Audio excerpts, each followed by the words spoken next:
Hello, and welcome to another edition of Buckeye Banter. And we are telling the stories of people who played for or worked around Ohio State athletics. Today, I have an incredible guest with me. You don't get much more recent than the 2024 Rimington Award winner, Seth McLaughlin. Thanks for joining me. Yeah, of course. Thanks for having me. And along with Seth is MidOhio Food Collective Volunteer Services Manager Jeremy Brawning. Jeremy, hey, we're going to tell the story a little bit of the MidOhio Food Collective as well. Thanks for taking some time. Hey, thanks for having us, Seth. Great to be here. Now, Seth, you partnered with MidOhio Food Collective this past season. Tell me about the work you did with them and what you did. I know you raised over $11,000 and partially through the sale of some hats, imploring people to run the ball, if I remember correctly. Tell me a little bit about how this came to be. So I started selling these hats last year at Alabama, and I'd always wanted to give back to the food collectives, wherever I played, and reaching out to the people at the Ohio State that had connections at MidOhio Food Collective. They got me in touch with their people, and they're awesome over there. So I thought it was a great thing to partner with them, and they've done a lot of good for the community. So I just wanted to help them out. A lot of people talk about NIL and what it means for you as players who could start to receive name, image, and likeness, money for such things like commercials or different branding and things like that. But this couldn't have happened 20, 30 years ago either. I mean, as far as being this kind of like the linchpin for something like this, could it? That's pretty cool that you took advantage of that. Yeah, it's definitely a positive that came out of that, allowing me to help out as much as I could and kind of just be a middleman for people making aware of something that's going on like that.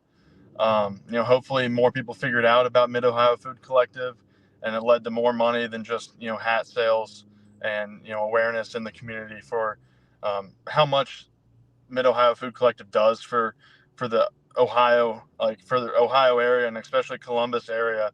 So hopefully not just the sale of the hat, not just that 11,000 went to it, but hopefully it raised a lot more awareness for that issue. Now, Jeremy, we'll talk to you a little more later in the show about you being able to share some details on how folks can get involved and maybe donate or take part. But overall, can you share the impact someone like Seth has when he takes up the cause to help your agency like this? Oh, it's absolutely tremendous. He has a tremendous platform, and to be able to, take time out of his day. These college athletes, they are just so incredibly busy. They're students first, obviously, and then athletes on top of that. And so the fact that he took time out of his day, he connected with our mission, as he mentioned to you, this is kind of in his DNA, right? He started this at the University of Alabama, and this is, come to find us here in Columbus.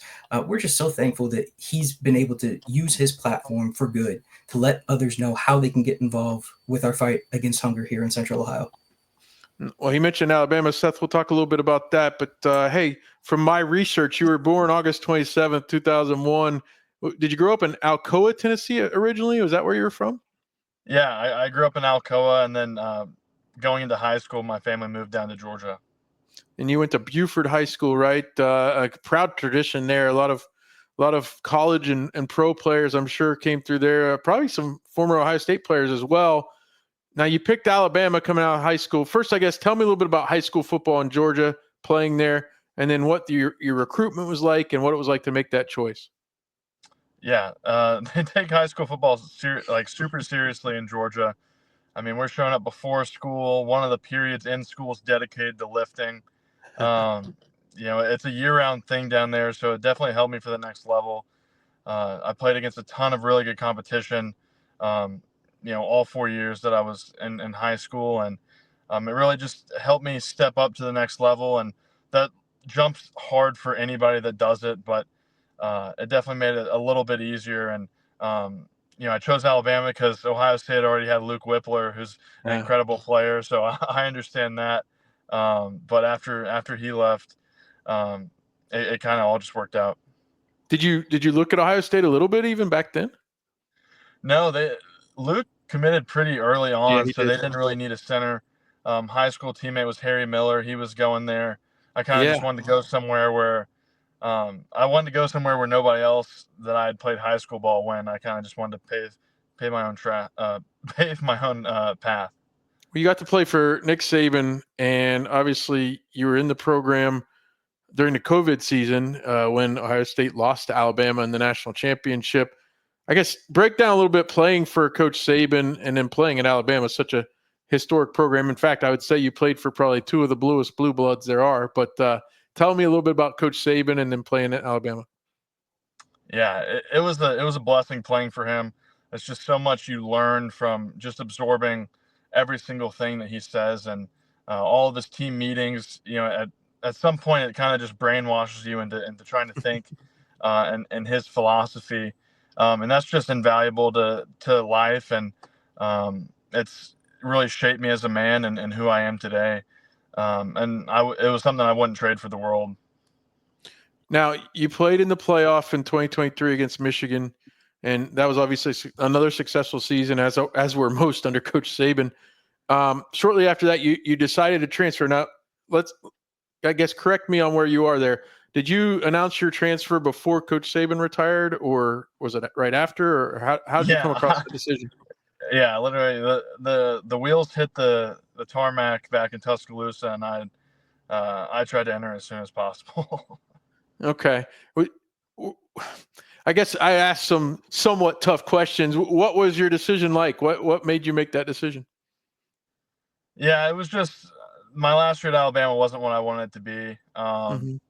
I needed a new start. I needed to go somewhere where I could show the player that I knew I could be, and who I believed in myself a lot. And what happened my last year at Alabama wasn't who I was, and it was unfortunate circumstances, but I wanted to go and prove that what I put on tape my fourth year wasn't who I was as a football player, and I think I did that in my fifth year at Ohio State. Now, you mentioned Luke Whippler. He had left a year earlier. He only stayed at Ohio State for 3 years. Was Ohio State at that point kind of a no-brainer, or did you have to go through a lot of thought? I didn't really – I had a list of schools in my head that I wanted to go to when I entered the portal. To be quite frank, I didn't even realize that Ohio State was on the list and looking for a center. So when Coach Fry called me out of the blue, I definitely took the call because it's Ohio State. I was like, what the heck? I never thought I'd ever play for Ohio State, the day before I entered the portal. But it just worked out. Coach Fry was an incredible coach.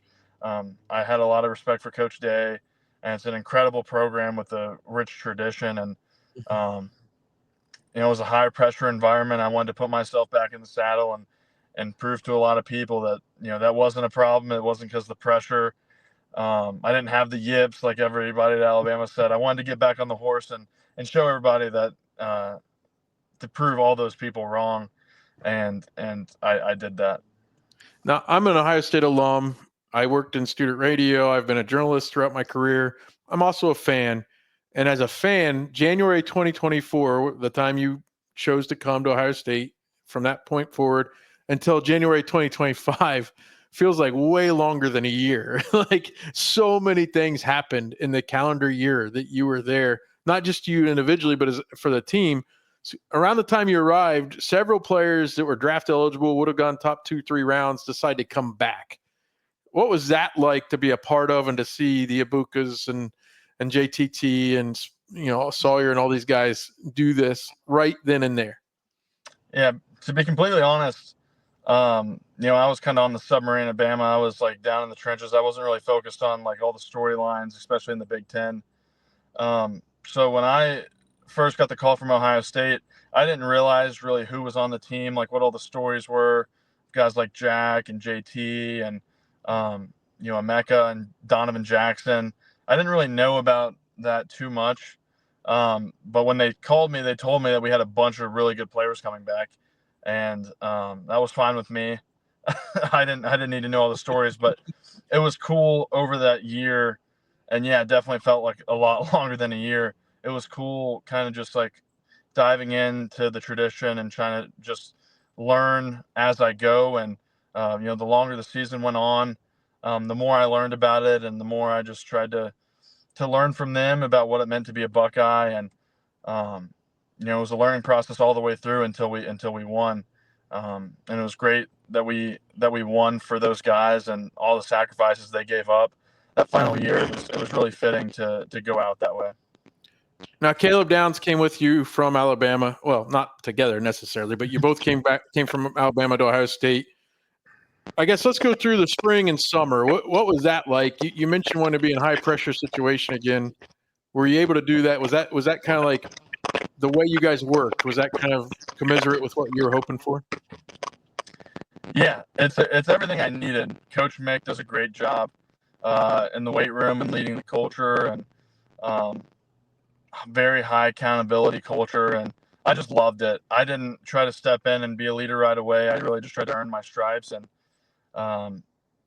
take it one day at a time. It was super hard. It was probably the hardest, off season and summer conditioning that I'd gone through, especially in the weight room, from a strength wise. And I think that helped my game tremendously. And it really helped me, kind of assimilate with the Buckeye culture. And, nobody got special treatment, not even Jack, not JT. Like nobody could, step out of line and do those non-accountable things. Like everybody was held accountable, and that's just an awesome thing to be a part of.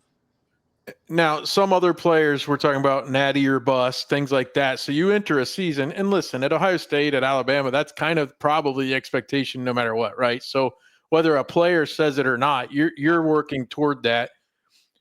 What was the pressure like as a player, having been on the big stage before as well? Did it compare? Was it tough to overcome at times? What was it like as the season got rolling? No, not really. I'd been on teams where there was a lot of pressure, and you could feel the pressure in the room where like, oh, we have to win every game. We have to be perfect. And that it didn't feel that way this year.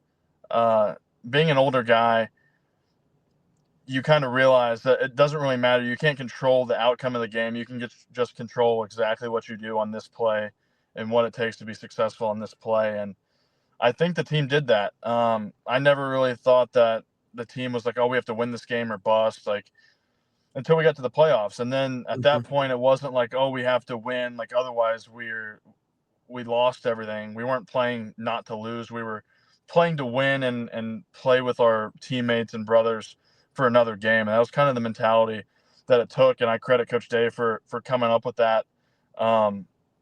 That's a great way to frame it when you're in that situation, because after we lost to the team up north, the season, if we go out and lose to Tennessee, then the season was a waste. And you can go into that game like scared, like to mess up and not playing free and fast. And but that's not the way he framed it. He framed it as like, we got to keep fighting to keep playing for one another and fight towards a positive goal instead of playing to prevent bad things from happening. And that was just an awesome way to put it.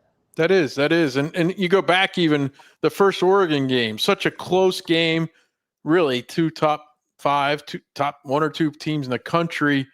Will Howard obviously slides down just a hair too late. He sat at the podium that night and really kind of had his like Tim Tebow moment. I don't know if you've seen those kind of things about how hard Tim Tebow said he was going to work when they took a loss at Florida.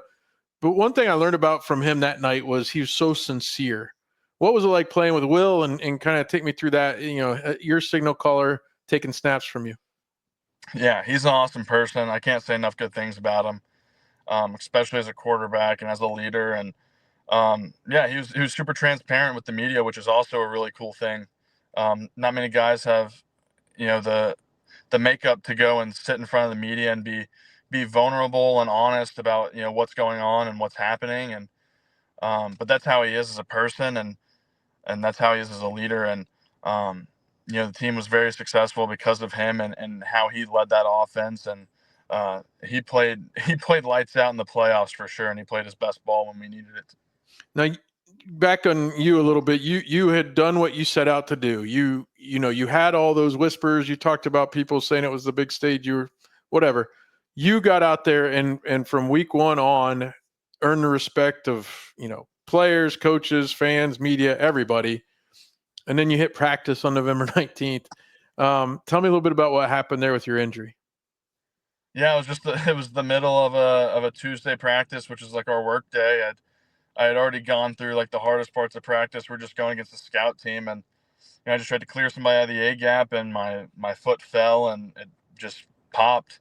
I thought my guard stepped on my foot, so I popped right up, and I look over at him. I'm like, I was looking for somebody to yell at for stepping on me, basically, and nobody was around me. And then I go to take a step, and I just felt it dangling. I knew exactly what had happened. I was heartbroken. Took me a second to realize it, and my helmet got thrown across the field. It was super emotional time because not just because I got hurt and I was playing so well. I mean, that was definitely part of it from a selfish standpoint, but the biggest feeling was like, I hope I didn't let my team down. Like, this unfortunate thing can derail a season if you're not prepared for it. And I was just scared in that moment that I'd messed something up for people that I can't control, which, I hate not being in control. That's why I like playing center, so I can make all the calls and everything. But it was a pretty hopeless, couple of weeks after that. It was fun to see the win against Indiana. I postponed my surgery a couple of days so I could be on the sidelines for that. I was still pretty drugged up for that up north game. So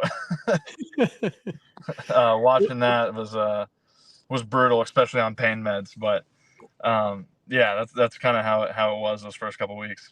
Well, I wasn't on any meds, and it was pretty brutal for me too. So no, but listen, for you, A, to postpone a surgery, but B, to be right there on that sideline as soon as you could be, literally 4 days later. A lot of folks out here really think a lot of you for that, because you showed leadership there, and you said you want to have control over things that you could control, being a good teammate at that point. I'm reminded J.T. Barrett, quarterback for Ohio State in the 2014 run, he got hurt in the team up north game, and he literally was back in the stands with a broken leg, watching the end of that game with a doctor right beside him. Take me through being a leader that way and being there for your guys. Yeah, it'd be great to be like, I'm doing it because I'm a leader, but honestly, like, I wasn't doing it for the team. I needed to be there. I needed to see it with my own eyes. I needed to be around the guys, because if not, if I was just sitting in my room watching on TV, that would have been so much harder for me personally.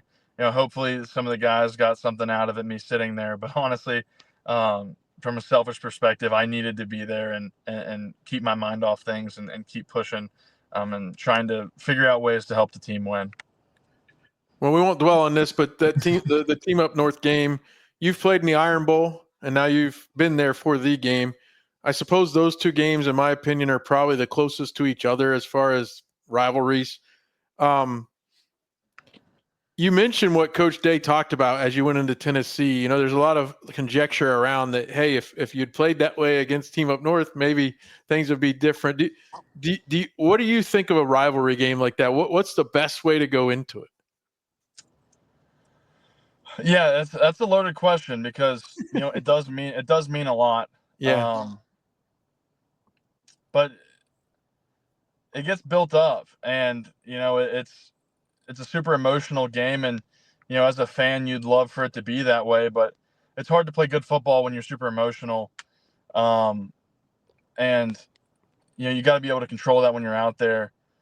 It's an incredible game. It's an incredible stage to play on every year at noon, and it's an insane rivalry. We focus on it every single day of the year. Like, you see it all around the stadium, like all around the facility.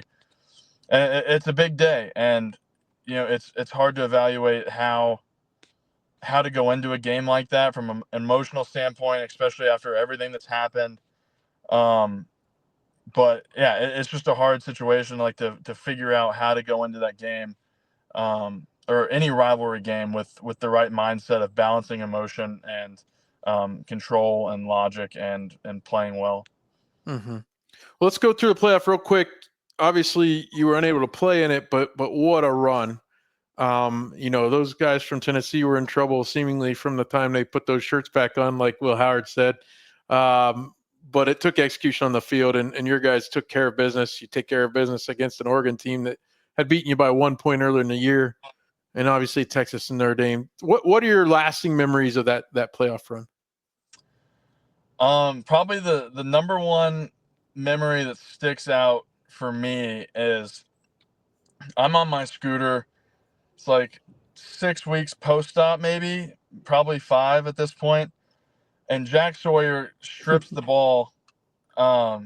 He strips the ball, and I'm probably on like the 50-yard line, in the middle of the sideline, and I didn't even see the play because I'm looking up at the big video board, and all of a sudden I look to my left and I just see a wave of people running at me. So I turn my scooter, I point it into the wave and just hunker down so I don't get knocked off the scooter. I don't ruin my surgery. Because people weren't worried about me. They were running to go celebrate on the other side.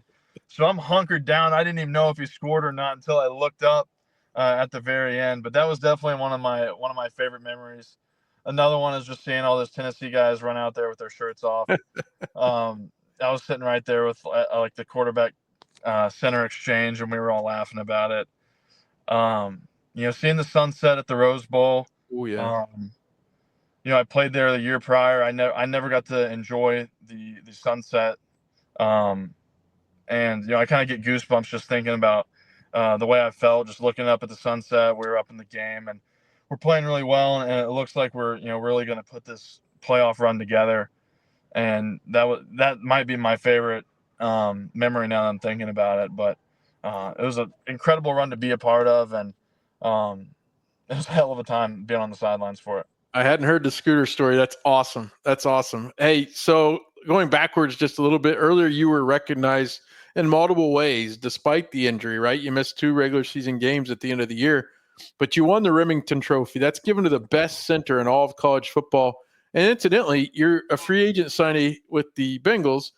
Dave Rimington played for the Bengals, played with Boomer Esiason and Ken Anderson. The award, as I'm sure you're aware, is given out by the Boomer Esiason Foundation. So some good juju there a little bit. You're a consensus All-American, first team All-Big Ten. That's total respect for the job you did, because when you miss 2 games, sometimes maybe you don't get that, right? So thoughts on that, and congratulations, obviously, on the award. Yeah, it was awesome for all that. I'm just thankful that I was still up for it. But I'd played a lot of really good football. And it's just it is really cool that they would still give that to me after missing 2 games. But I mean, at the midseason mark, I was still like midseason first team All-American on most of those lists anyways. So it wasn't like, oh, he got hurt, let's give it to him type deal. So the fact that I missed 2 games and they still gave it to me, which I'm really thankful for.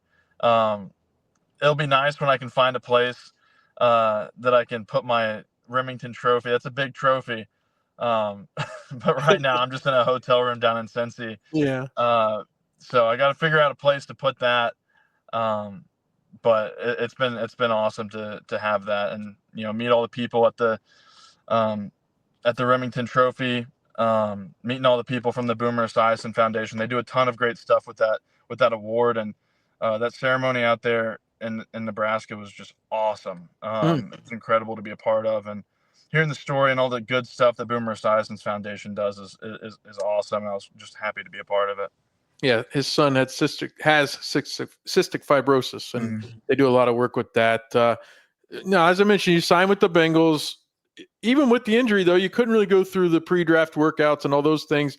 Dane Brugler from The Athletic had you as the 3rd best center in a draft. A lot of times that gets drafted. But tell me about joining the Bengals. And as a fan, I'm a Bengals fan, as I mentioned. Like Ted Karras, great center. I think he's in the last year of his deal. A year or 2 from now, who knows? Seth McLaughlin starting center. How would that sound? I mean, that'd be great. I mean, that's definitely the dream and the goal. But I mean, right now I'm just focused on rehab and getting back to playing football. Sure. I'm not really looking at it like that. At the end of the day, it's going to come to how well I can play football after I'm done rehabbing, and that's all I can do. I don't really try to focus on who's in the room, what's going on. I'm just enjoying learning football. There's a ton of great minds. I'm really loving watching Joe throw the football. I bet. And just being around all these guys, and just enjoying the experience. It's only been like 3 or 4 weeks now that I've been here, but I'm loving it so far, and just happy to be here. Well, you've got a new O-line coach, I believe Scott Peters, right? He's bringing a lot of new things to the franchise, so that's going to be great, especially as you get healthier. I'm excited to see what you can do. Hey, Jeremy, pop back on here. Let's talk a little bit about Seth's going to be down the road in Cincinnati, but he's left a bit of a legacy here. What can Seth do, or what can people do, I should say, out there to get involved with MidOhio Food Collective? Yeah, well, and you heard it from Seth himself. He cared so much about his teammates, but that even extended off the field. He cared so much about our Central Ohio community, and I know that there's others in our community that really don't want to see anybody go hungry, within our community here. And so, there's 3 really great ways that folks can get involved with this. One of which is advocating. Everyone has a voice. So whether it's, writing or calling your Congress member, encouraging them to, keep the budget in mind, especially for Ohio here with certain cuts that, may or may not be, on the table. But then even posting things online, everyone has a platform, encouraging others to, learn about what, Central Ohio is doing as far as the food insecurity realm. Second is volunteering. Seth was out at one of our markets helping bag up produce that was going out to families later that day, so folks can, work with our market staff, serving our customers there in the community, working at one of our MidOhio farms, working at our food sorting and packing area as well, where we're packing up senior boxes or sorting retail donations. And then third being donating.